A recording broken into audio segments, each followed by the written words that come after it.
मसीह खुदा में आज की सुबह आप सब पर सलामती हो। मैं पास्टर सुहेल जॉन एक बार फिर मॉर्निंग डिवोशन के साथ आप सबकी खिदमत में हाजिर हूँ। हम सीख रहे हैं पाक रूह से मामूर लोगों की ज़रूरत।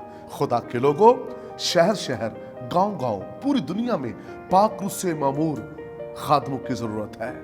ऐसे खादम जो रूह कुद्स से भरे हैं और हर रोज़ पाक रूह से मामूर होकर खुदा के जलाल और इरफान में बढ़ते चले जा रहे हैं। आज दुनिया उनकी राह तक रही है और जहां पाक रूह से मामूर खादिम होता है वहां खुदा उतर आता है, वहां आसमान खुल जाता है, वहां खुदा की हजूरी आती है, कुदरत आती है और बेड़ियां खुल जाती हैं, हालात बदल जाते हैं। आज दुनिया को वो नबी नहीं चाहिए जो झूठे नबी थे, जो बुलाए हुए नहीं थे, जो बाल की वर्शिप कर रहे थे, जिनकी कोई खिदमत, कोई पहचान नहीं थी, क्योंकि उनका विजन ही कुछ और था। वो चलाते रहे, पुकारते रहे, प्रोफेसियां भी करते रहे, लेकिन आसमान से आग ना आई, क्योंकि उनकी जिंदगियों में खुदा का रूह नहीं। मेरे बहनों भाइयों, उनकी मंजिल कुछ और थी, उनका गोल कुछ और था, लेकिन वहां एक है, एक ही काफी है। 450 झूठे नबी वो कुछ ना कर सके जहां एक खुदा का ममसू, जिस पर खुदा का रूह है, जो रूह कुद्स से भरा हुआ मामूर है। मेरे बहनों भाइयों, जब उसने अपने हाथ उठाए तो आसमानों से आग जमीन पर आई और सोख्तनी कुर्बानी को जला दिया। मेरे बहनों भाइयों, यही बात है। आज सुबह मैं यही आपको बताना चाहता हूं, जहां कहीं रूह से मामूर खादम मौजूद होगा, चाहे झूठी खिदमत करने वाले हजारों उसके मुकाबले में क्यों ना हो, जहां रूह से मामूर खादम होगा आग भी वही होगी। और जहां बुलाए हुए नहीं, जहां रूह के बगैर खिदमत हो रही है, वहां कभी आग नहीं होगी। शोर तो होगा, डांस तो होगा, लेकिन रूह की आग नहीं होगी।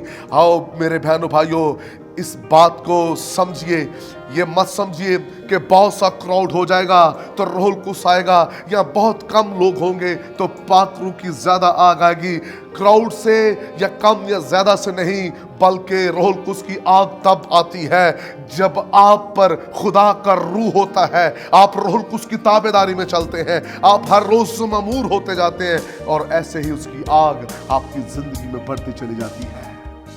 आज इस दुनिया को ऐसे खादम चाहिए जो खड़े हो और आग आए, और जब आग आती है फिर गुनाह जलते हैं, फिर बदरूहें जलती हैं, फिर कमजोरियां जलती हैं, फिर जिंदगियां तब्दील हो जाती हैं। हालेलुया। जरूरत इस बात की है कि हम पाक रूह से मामूर होकर खुदा की खिदमत करें। रूह कुद्स से भरे हुए लोग, मामूर लोग, आंसू बहाने वाले, हाथ उठाने वाले, आज खानदान लोग ऐसे खादमीन की राह तक रहे हैं। मेरे बहनों भाइयों, पाक रूह के बगैर कोई भी खिदमत नहीं है। हमारा इल्म किसी को तब्दील नहीं कर सकता। लोग वाह वाह तो करेंगे, लेकिन उनकी जिंदगियों में तब्दीली नहीं आएगी। पाक रूह के बगैर कोई तब्दीली नहीं, पाक रूह के बगैर कोई बहाली नहीं, पाक रूह के बगैर तख्त भी नहीं सजता। जब रूह कुद्स से मामूर होकर हम आसमान के खुदा की प्रस्तुश करते हैं तो फिर तख्त भी लग जाता है, फिर करतार भी बदल जाते हैं, फिर दिल भी धुल जाते हैं, फिर अंधी आंखें भी खुल जाती हैं, फिर लंगड़े भी चलना शुरू हो जाते हैं। मेरे बहनों भाइयों, उस वक्त जब रूह से मामूर खादम खड़े हो जाते हैं। इस चीज की जरूरत है कि रूह से भरे हुए हों। आज कुछ ऐसे लोग हैं जो सिर्फ अपनी इज्जत के लिए काम कर रहे हैं। उन्हें गवाहियों से या नाम के खादमों से कोई परवाह नहीं, उन्हें सिर्फ फिक्र है तो अपनी इज्जत की। कलीसिया नाराज ना हो जाए, लोग नाराज ना हो जाए, जिसको मर्जी बुलाएं, जो मर्जी आए। मेरे बहनों भाइयों, लोगों को खुश करने वाली खिदमत छोड़ दें, आसमान के खुदा को खुश करें। और आसमान का खुदा ये चाहता है कि रूह से भर कर हम खिदमत करें और हमारे मज़बा पर भी वही लोग खड़े हों जो पाक रूह से भरे हुए हों। खुदा इस कलाम के वसीला से आपको बरकत दे। मेहरबान बुजुर्ग आसमानी बाप, मेरी दुआ है जितने भी कलाम सुन रहे हैं, इन्हें पाक रूह से मामूर कीजिए ताकि पाक रूह से भरते हुए आगे बढ़ते चले जाएं। ये सुना में आमीन।